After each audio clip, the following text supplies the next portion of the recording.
नमस्कार दोस्तों, जैसा कि आप लोग देख रहे हैं कि हमारे स्क्रीन पे एक पल्स ऑक्सीमीटर है।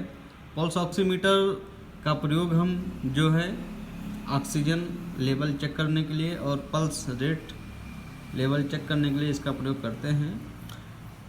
कैसे पता करें कि हमारा ऑक्सीजन सही है या गड़बड़ है, या पेशेंट को ऑक्सीजन सिलेंडर की ज़रूरत पड़ेगी, या जो है नॉर्मल उसको पर्याप्त मात्रा में ऑक्सीजन मिल रहा है। तो दोस्तों, जैसा कि आप लोग देख रहे हैं कि पेशेंट का जो है SpO2 100% यानी ऑक्सीजन इसको 100% मिल रहा है।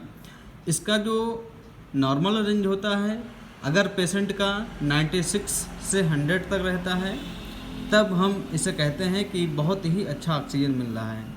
अगर SpO2 93 से 96 तक मिलता है तब भी अच्छा मिल रहा है। लेकिन अगर यही ऑक्सीजन 90 से और 93 तक मिल रहा है तब हमें पेशेंट को कुछ एंटीबायोटिक, कुछ लाइफ सपोर्टेड ड्रग देने की ज़रूरत पड़ती है। लेकिन जब यही SpO2 80 हो जाता है, 70 हो जाता है, 50 हो जाता है, तब जो है पेशेंट को ऑक्सीजन की ज़रूरत पड़ती है। पेशेंट को ऑक्सीजन की ज़रूरत तब पड़ती है अगर हम इस बीच में जो है हम ऑक्सीजन सिलेंडर नहीं लगाते हैं, तब जो है पेशेंट को बचाना मुश्किल हो जाता है। तो ये तो रही दोस्तों SpO2 यानी ऑक्सीजन लेवल की बात। अब हम बात कर रहे हैं पल्स रेट।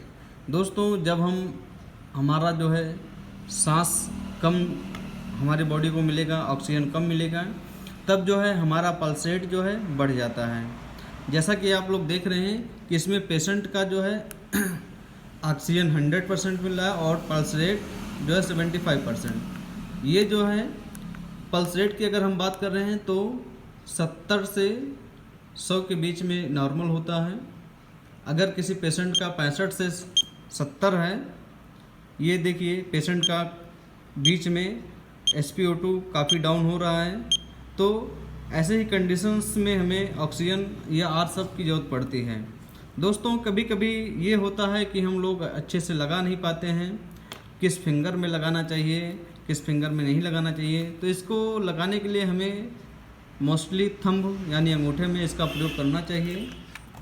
और जो है अगर उसमें सही नहीं बता रहा है तो हमें किसी भी फिंगर में, या जो है नहीं समझ में आ रहा है तो 2-3 फिंगर में कंटिन्यू चेक कर सकते हैं। अगर फिंगर में नहीं मिल रहा है तो पैर की उंगली में भी लगा सकते हैं। पल्स रेट की बात के बाद अगर पल्स रेट पेशेंट का बढ़ा हुआ है, जैसे अगर ऑक्सीजन लेवल उसका कम हो जाता है, तब पल्स रेट जो है काफ़ी बढ़ जाता है। आदमी को सांस लेने के लिए खींचने की ज़रूरत पड़ती है, ज़्यादा फोर्स करने की ज़रूरत पड़ती है। तब इस कंडीशन में पेशेंट का जो है पल्स रेट बढ़ जाता है। अगर पल्स रेट 110 से अबव है तब हमें उस हिसाब से दवाएं या उस हिसाब से ट्रीटमेंट देना पड़ता है। लेकिन याद रहे दोस्तों, पल्स रेट जो है 60 से 100 तक या जो है 70 से 100 तक बिल्कुल नॉर्मल होता है। इसके बीच में अगर पल्स रेट है तो हमें घबराने की ज़रूरत नहीं है।